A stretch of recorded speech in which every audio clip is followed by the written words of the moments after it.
একটা সেন্টিমেন্ট আছে, একটা মাইগ্রেন্ট লেবার ইস্যু নিয়ে অনেক দিন থেকে চলছে। অনেক যখন এইরকম সিচুয়েশন হলে একটু নিজে একটু পরিস্থিতি দেখে কথা বলে একটু চেষ্টা করবেন কি কোনো কোনো ইনস্টিগেট করা না। এমনিতেও জমায়েত হয়ে প্রোগ্রাম করে, মন্দিরে যখন লক্ষ লক্ষ মানুষ যায়, ভোরবেলা পাড় লাগায় যায়, দুর্গা পুজোয় যায়, আমি কি তাদের আটকাতে পারি? এটা তাদের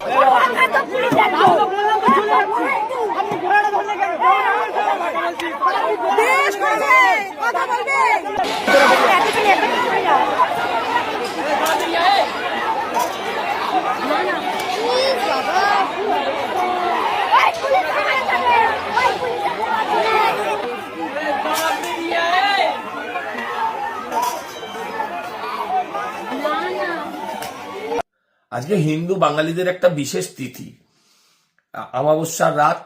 গতকাল রটন্তী কালী পুজো অনেকেই করেছেন। আজকের দিনটাও তাদের কাছে অত্যন্ত পবিত্র, বিশেষ করে যারা মা কালীর আরাধনা করেন, শক্তির আরাধনা করেন, তাদের জন্য আজকের দিনটা বেশ গুরুত্বপূর্ণ।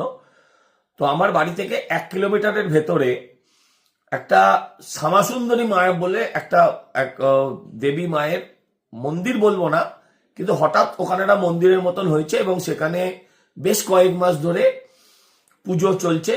সামাজিক মাধ্যমে প্রচুর বিজ্ঞাপন হয়েছে, তাতে অনেক সংখ্যায় বেশ কয়েক হাজার দর্শনার্থী সেখানে চলে আসেন।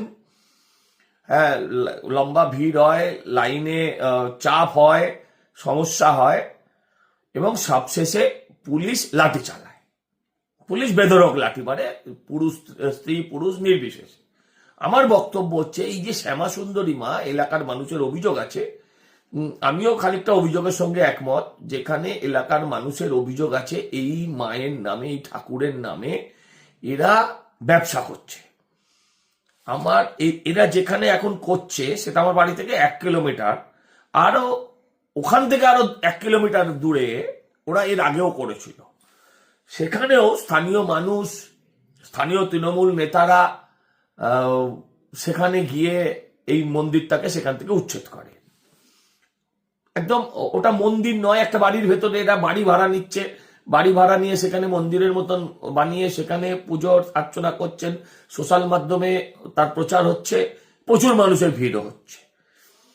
ঘটনা যেটা হচ্ছে, আমার এটা নিয়ে বক্তব্য নয়, আমার বক্তব্য হচ্ছে যে আজকের দিনে যারা পুণ্যার্থীরা এলেন তারা তো এসব জানেন না। তারা সোশ্যাল মাধ্যমে দেখেছেন মা নাকি ওখানে ঘুরে বেড়ান, মা কথা বলেন।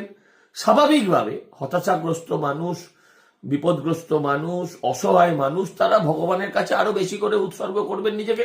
সনাতনী মানুষরা তো আসবেনই, এসছেন। আমার বক্তব্য হচ্ছে, মন্দির কর্তৃপক্ষ দুর্নীতিগ্রস্ত, স্থানীয় মানুষের অসুবিধা হচ্ছে, কিন্তু আজকে পুলিশ ভিড়ের অজুহাতে লাঠি চালালেন সাধারণ মানুষের ওপর, দর্শনার্থীদের ওপর, যাদের হাতে ছিল ফুলের ডালা, যাদের হাতে ছিল সিঁদুর আলতা, তাদের ওপর লাঠি চালালেন। এরা যদি মাথায় টুপি পরে আসতো, এরা যদি জাস্ট মাথায় টুপি পরে আসতো, একটু দাড়ি নিয়ে আসতো, তাহলে আপনারা বলতেন সেন্টিমেন্ট, বেলডাঙ্গায় 30 ঘন্টা ধরে জাতীয় সড়ক অবরোধ হলো, বেলডাঙ্গায় 30 ঘন্টা ধরে রাস্তাঘাটে আগুন জ্বললো, বাস ভাঙা হলো, হ্যাঁ, পুলিশ নীরব দর্শক। বলছি সেন্টিমেন্টটাকে তো বুঝতে হবে। আমি এই পুলিশের কাছে জানতে চাই, আমাদের হিন্দুদের আজকের দিনের পবিত্র তিথিতে পুজো দিতে আসা পুণ্যার্থীদের সেন্টিমেন্টের কোনো তাহলে মূল্য নেই? আমি আবারও বলছি, যারা ধর্মের নামে ব্যবসা করছে তাদের কিন্তু পুলিশ ধরছে না। তারা একবার এবারই করছে, তাদেরকে পুলিশ ছুটছেও না। আমি বলছি, কোন জাদু বলে তারা মাসের পর মাস একটা জায়গায় ব্যবসা করে যাচ্ছে? থানা সেখানে নীরব ছিল কেন? বিশাল লাইন হতো, কয়েক কিলোমিটার লাইন পড়তো, 1 কিলোমিটার ওপর লাইন পড়তো। পুলিশ নীরব ছিল কেন? স্থানীয় যারা প্রশাসনের কর্তা ব্যক্তিরা আছে তারা নীরব ছিলেন কেন? আজকে হঠাৎ দর্শকদের ওপর, আজকে হঠাৎ পুণ্যার্থীদের ওপর, যারা পুজো দিতে এসছেন তাদের ওপর লাঠি চালিয়ে দিলেন মন্দির কর্তৃপক্ষ। আমি দায়িত্ব নিয়ে বলছি, মানুষের অভিযোগ সঠিক যে তারা ব্যবসাও করছে, তাদের বিরুদ্ধে ব্যবস্থা নিচ্ছেন না কেন? এই প্রশ্নটার উত্তর খুঁজছি।